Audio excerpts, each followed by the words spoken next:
Hello, my name is Lydia Jordane. I'm the CEO and founder of LYCON Cosmetics. I was born in former Yugoslavia. My father was a cosmetic chemist. He had a beauty salon. He was a beauty therapist. He did a lot of acne treatments and electrolysis. And I used to love to be around him when he was in his laboratory doing the experiments, and he had some machines going, and it was so much fun. In 1963, my parents and I went to France on a holiday. And 3 days after we left Skopje, which is in Macedonia, there was a very, very catastrophic, terrible earthquake, and most of the city was demolished. There was nothing to go back to, and we decided to migrate to Australia. I had some family in Australia. They sponsored us, and we came out in Australia in 1964. I arrived in Australia on a sunny winter's day and got ready to go to school basically 2 days after I arrived. I couldn't speak any English, and it was all very different to me. It was an all-girls school. We had to wear a uniform, which wasn't how we dressed for school back in former Yugoslavia. And I didn't realize that I was actually hairy until 3 months later, when it was swimming day and the girls were talking about shaving. And I was totally mortified. I was embarrassed because I was rather hairy. Where I come from, women didn't remove hair from their body in those days. And I thought, oh my goodness, well, next day I was going not to be hairy as well. So in secret, I actually used my father's razor. So I ended up with rather prickly legs. And I thought, why does anyone want to do this when you have such prickly hairy legs? When you go to bed with the sheets there, it's catchy and it's very uncomfortable. Now, a few years later, I was doing my final year of school. I was 18, and I was reading the American magazine 17, and they were talking about different types of hair removal. I knew all about those, but the fifth one they talked about was waxing. And that was extremely interesting to me because waxing was supposed to produce regrowth that wasn't prickly, that lasted much longer. And I came across one particular book that had a formula for a depilatory wax. So I found this formula, and the only ingredient that my father didn't have was pine resin. So I rang a couple of companies, and one of them actually sold pine resin. So I got a sample and I used that exact formula from that book that I found, and I made up my own wax. Then I waxed my legs regularly every 4 to 6 weeks, and I've never looked back. It was so easy, not painful, and there was absolutely no problem at all.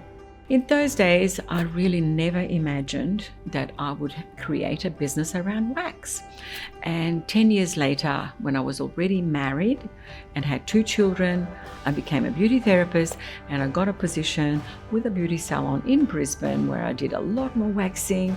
I still didn't think that I was going to make a business out of this wax that I was using on myself for the past 10 years. So in 1978, I opened up my own salon, which was at home, and I started to make the wax in slightly bigger quantities on the kitchen stove to use on my clients.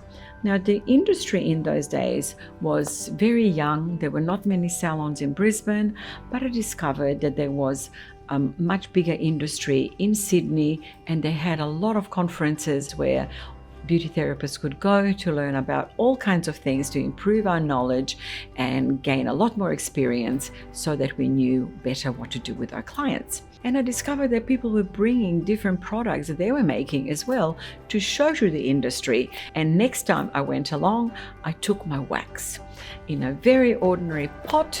There wasn't much around in 1978. You couldn't get special wax heaters, so I used a chips fryer. And before I knew it, I had inquiries from all over Australia, salons who wanted to buy my wax, and I also got inquiries from New Zealand, New Caledonia, because those people came to the Sydney conferences as well. With all the inquiries that came from New Zealand, New Caledonia, and all over Australia, I felt that Lydia's wax was not quite the right brand. So that's when I decided that I had to create a new brand to encompass everything, and that's how LYCON Cosmetics was formed. After 10 years, it got far too much working from home. We needed bigger premises, and I moved to an area in Brisbane that's called West End. And that over time grew to a much bigger place than initially. It grew to 3,500 square meters. So I was there for 30 years, and then it was definitely too small. I had to get some premises around the corner and a little truck to just kind of move all the pallets of wax and all the skincare products to a dispatch area around the corner. We were really struggling for room, and fortunately the most wonderful property came up in Brisbane in an area called Pinkenba, and we now have 7,500 square meters. The production, all the R&D is done here, right here. We have an in-house chemist. We work very closely together. We do all the testing at work. These days there's about 30 different waxes. People have different preferences. Some of them are similar, some of them are different, and we just love what we're doing. We're just like a big family, and in addition, all the agents all over the world, they're really an extension of my family. And we have a great time when we see each other, and I love meeting all the people that I meet when I'm training, and I travel a lot all over the world to do promotions, attend trade shows with our agents in all the countries that I can possibly get to, and the market is still growing for us. There's new countries coming on board every year. I look forward to meeting you. I look forward to spending time waxing together, doing skincare things together, spreading the LYCON love, and to enjoy all things LYCON.